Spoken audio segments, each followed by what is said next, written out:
Okay, let's make a few more points about this attribution business and then end this series of podcasts on attribution. This is a paper led by Trenberth and co-authors, with his co-authors. Trenberth has written a lot about attribution.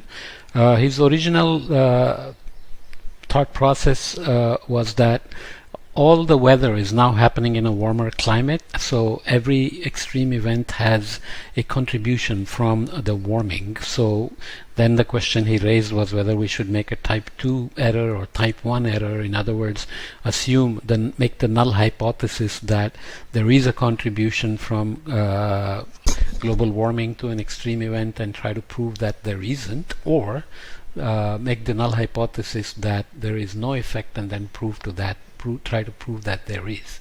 Then there is a big debate about it from Judy Curry and Miles Allen and so on and so forth. But in this paper, Trenberth makes a slightly different argument that we need to focus on impacts, and the conclusions often that blame circulation changes for extreme events are often misleading, according to him, because the contribution to circulation changes from warming are minimal or non-existent. So he says that we should go after the thermodynamic changes that contribute to the impacts of weather and climate events, which would happen anyways. Okay, heavy rainfall would happen anyways, but what is the warming effect in terms of humidity on the extreme event? It gets a little bit complicated, and the conditions under which you try to then narrowly attribute events can become problematic, and you have to also be careful about whether you're going to choose a class of extreme events like heat waves, extreme rainfalls, or are you going to choose specific events? Because the problem with specific events is they happen in a certain confluence of circulation dynamics, thermodynamics, internal variability, and so on, and no two events will look exactly the same, so often it's better to go after a class of events in that sense. So Kevin lists along with his co-authors a few questions. Given the weather pattern, how were the temperatures, precipitation, and associated impacts influenced by climate change? Given a drought, how was the drying or evapotranspiration enhanced by climate change, and how did that influence the moisture deficits and dryness of soils and the wildfire risk? Did it lead to a more intense, perhaps longer lasting drought, as is likely in a warmer atmosphere, thirsty atmosphere? Given a flood, where did the moisture come from? For India, this has already been shown in the earlier podcast. We discussed that widespread floods are getting most of the moisture from the Arabian Sea, for example.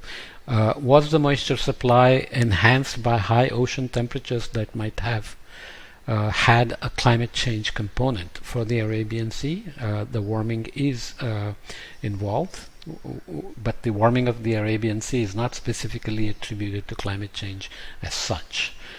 Given a heat wave, how was that influenced by drought, compound events, changes in precipitation, absence of evaporative cooling from dry land, and extra heat from global warming? So you are building thermodynamic effects into attribution. Given extreme snow, where did the moisture come from? Was it related to higher than normal SSTs off the coast or farther afield? So warm SSTs, warmer air, more evaporation, more moisture, more snow links.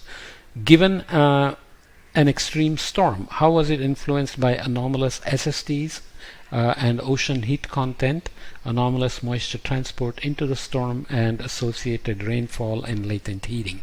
Was the storm surge worse because of high sea level? So he emphasizes thermodynamic changes, sea surface temperatures, moisture, and sea level rise. And the example is shown with this typhoon Haiyan.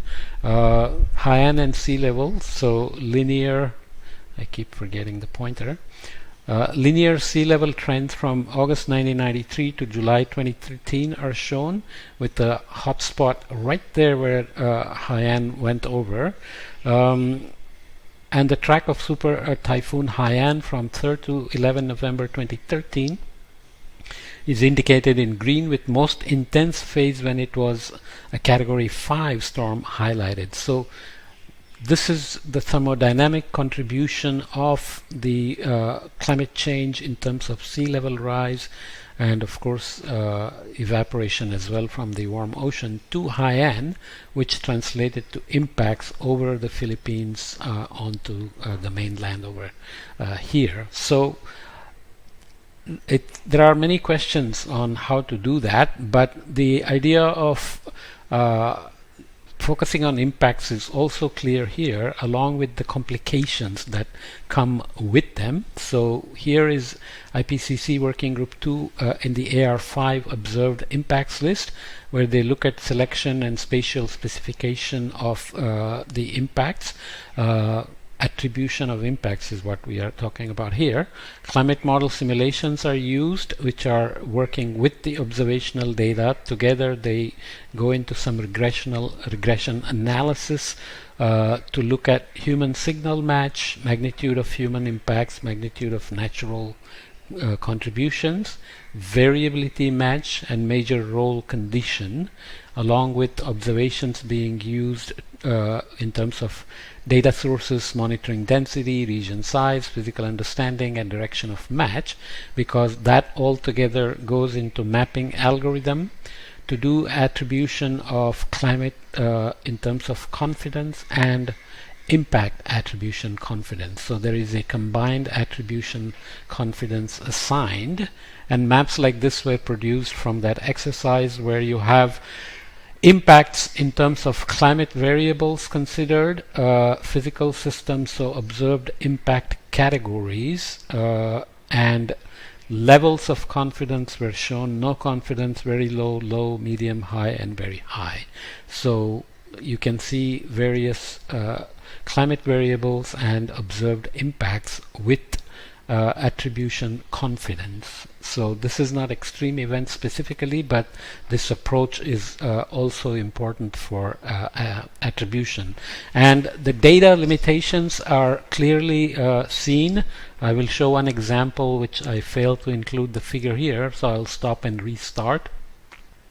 So the idea of the data limitations and model biases can be briefly seen this way. So this is a specific event: daily precipitation in millimeters per day observed over Kenya on November 10, 2015. People experienced floods and heavy rains, but when you looked at the satellite data, it basically doesn't have that signature at all. So the data source obviously matters, and model biases matter as well, because you rely heavily on models for attribution exercises, and we already talked about it. But model biases can be complicated. If it is just a shift in the mean, you can easily correct it, but there are complicated biases. For example, the teleconnection between ENSO and monsoon is often done wrongly in the models, and the monsoon itself is consisting of active and break periods, and heavy rainfall typically happens in active periods, and depending on how the model does the ENSO and monsoon teleconnection, and how the model does active and break spells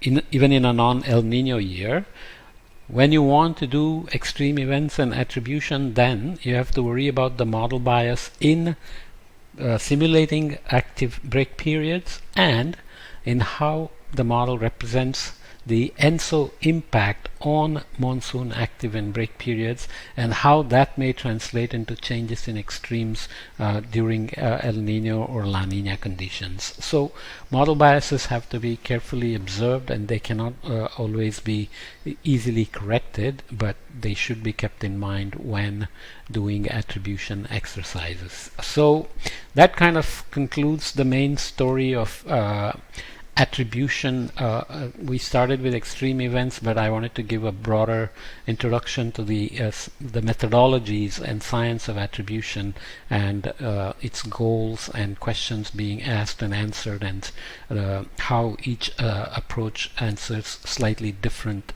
questions. But nonetheless, all these things are very important for weather and climate attributions. So even though we are focused on extremes, the attribution methodology is the same for climate events and weather events, and the problems of data and model biases, etc., are also the same.